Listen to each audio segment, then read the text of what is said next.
Hey, my name is Daniel, and today I want to share and discuss the question of why we're so divided.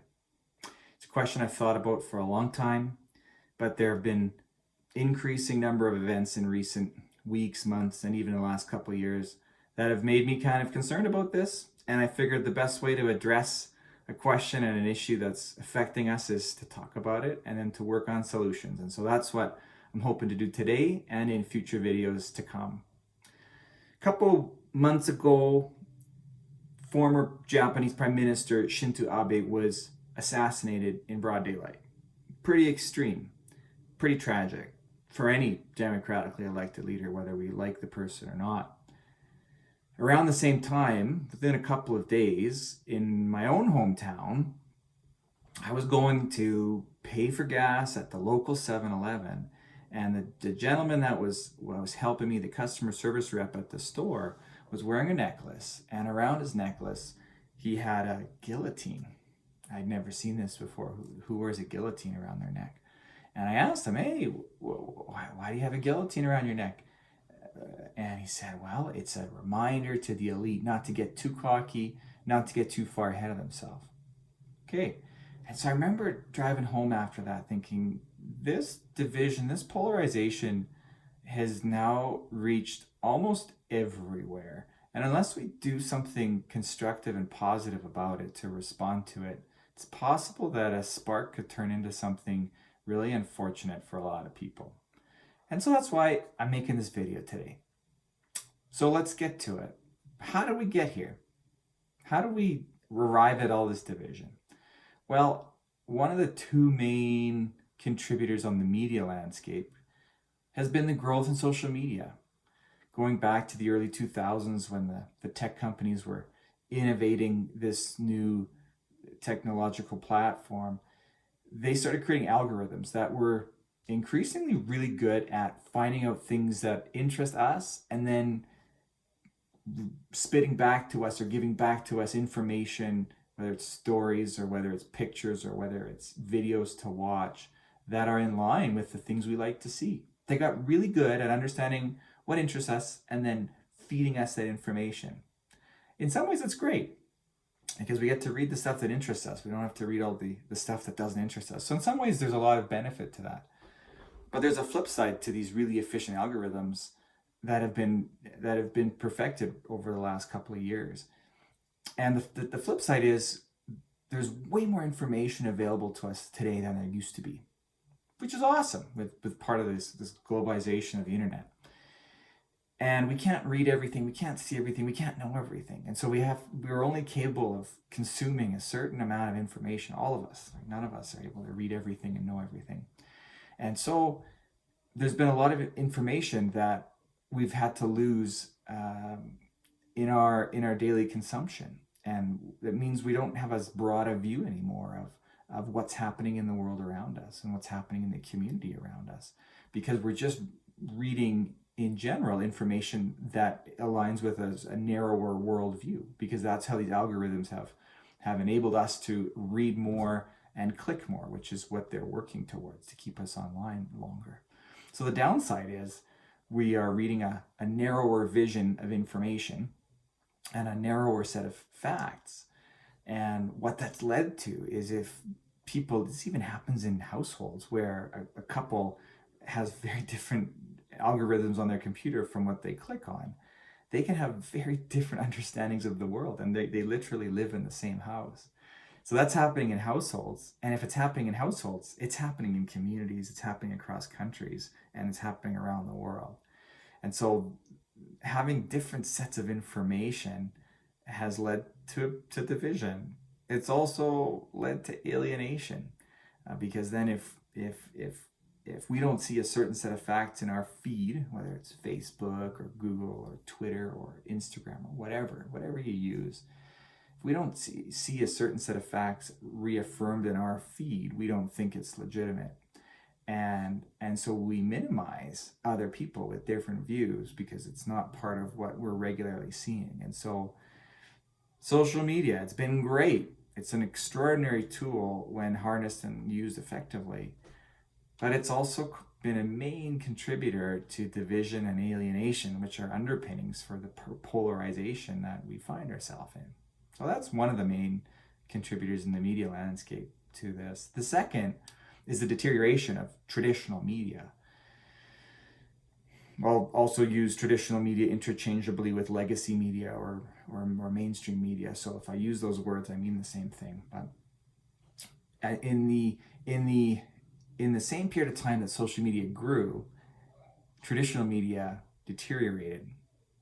Turns out they were going after, and they are going after, the same revenue dollars. It's something of a zero-sum game where there's a similar amount of dollars in the marketing space to be had from whether it's social media or traditional media. And so as social media became more powerful, became more efficient, became more effective at keeping people's eyeballs attracted to what was on the screen, it diverted marketing and advertising revenue away from traditional media. And given that the media is a business, the less revenue they had, the less they had to spend on their own resources and on their own staff. And so staff sizes in the traditional media has shrunk to a fraction of its former self.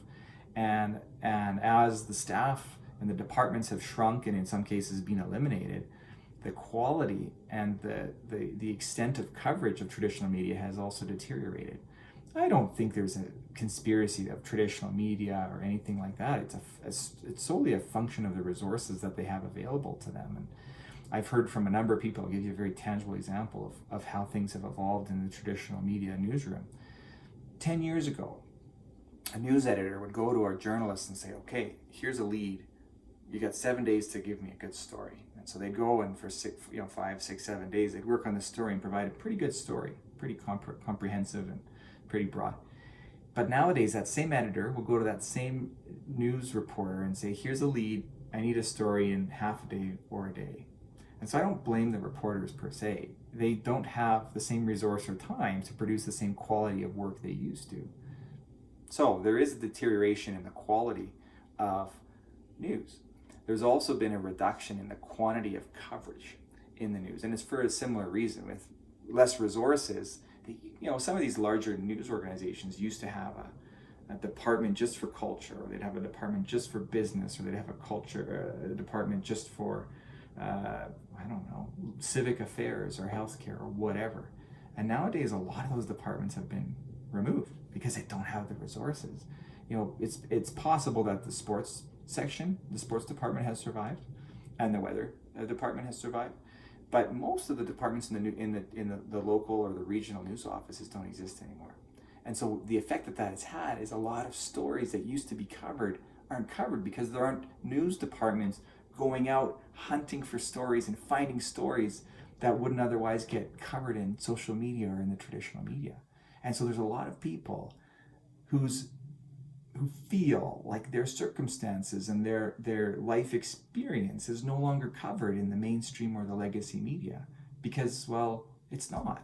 And again, I don't attribute that to some conspiracy per se or some plan to hurt people. It's a function of the disruption to the traditional media. So that has also contributed to this alienation because a lot of people who no longer see their stories or their circumstances on the pages of the newspaper or see it reflected in social media, they feel alienated because they don't see themselves in it anymore. And so the deterioration of the traditional media due to the reduction in resources or reduction in quality has had a huge impact that's contributed to alienation and unfortunately division. Furthermore, the way in which traditional media now goes about pursuing revenue is really similar to social media. Social media raises revenue by keeping our attention online. They're fighting for eyeballs. They want our eyeballs as long as possible, and the more times we click, the more opportunity it gives them to monetize our experience online for their own benefit. Of course, they're companies, that's what they do. And so traditional media now no longer gets most of their revenues from online, from print advertising. They get a lot of their revenue from online advertising. And so they are now ultimately playing the same game for revenue that social media is playing. And so they're competing for eyeballs and they're competing for clicks. And that's how they garner revenue. And so if you're in traditional media and you're trying to find a way to be more profitable and generate more revenue, the best proxy for success is to find out what's trending on social media. And so in some ways, again, this coverage, we've already established quality's gone down, but now the coverage, the breadth of coverage has been reduced, because now in a lot of ways, I've noticed this the last decade, in many ways, the coverage of traditional media and social media has in some ways converged, right? So we're covering less information, a smaller proportion of stories happening in our communities. And so that's contributed to this sort of alienation of those that don't see themselves represented in it. Furthermore, the number of traditional news media has decreased. There's been a pretty significant consolidation. And so of the remaining traditional news outlets that are still functional and still profitable, they've found, in order to remain profitable, they've had to, for the most part, I won't say every news outlet is the same, but for the most part, they've had to align themselves with one of the sort of political streams or one of the political sides in the spectrum. And so whereas some of the mainstream media used to be quite broad in their coverage, now they've become narrower in what they cover. I find it interesting. I can read two different newspapers. I can read some CNN and some Fox, and they report on completely different sets of facts and completely different issues. If you read those two newspapers in the same day, some days, you might find that you feel like you're living in two different countries. And so because of this consolidation and the change in the revenue model in these media outlets, the quality has been reduced, the quantity of distribution and coverage has been reduced, and they're more polarized than they used to be. And so these two reasons have had huge impacts on the division and in our broader community. And I don't blame COVID. I don't blame former President Trump. I don't blame Canadian Prime Minister Trudeau for this division per se. I mean, I think President Trump certainly put fuel on the fire of division, no doubt. He used division for political purposes. And in Canada, it's the same story with Canadian Prime Minister Justin Trudeau, where he's used division for political benefit. But that is not where this starts. It would be, I think, a misconception to think that politics leads culture. Certainly it contributes to culture, but politics is downstream from culture. And so if it wasn't Trump that emerged in 2015, 2016, it would have been somebody else that played to some of those same anxieties and challenges that ordinary people were dealing with. And I would argue the same to be true in Canada. If it wasn't Trudeau that came along to address certain anxieties and challenges certain Canadians found themselves in, someone else would have done it. And so I don't blame these people for it. They're maybe not helpful. They haven't necessarily helped bridge the divisions, but that's not the source of the problem. And so I don't spend a lot of time worrying about those type of characters. And so that's enough for today on news media. Next time we're going to talk about the role of the economy that have contributed to division, and we're also going to start talking about solutions when it comes to media and also solutions in the broader economy. Thanks so much for tuning in. If you found this helpful or useful in any way, share it with somebody. Do all the things that people tell you to do on YouTube. Subscribe, click all those things. I don't even know.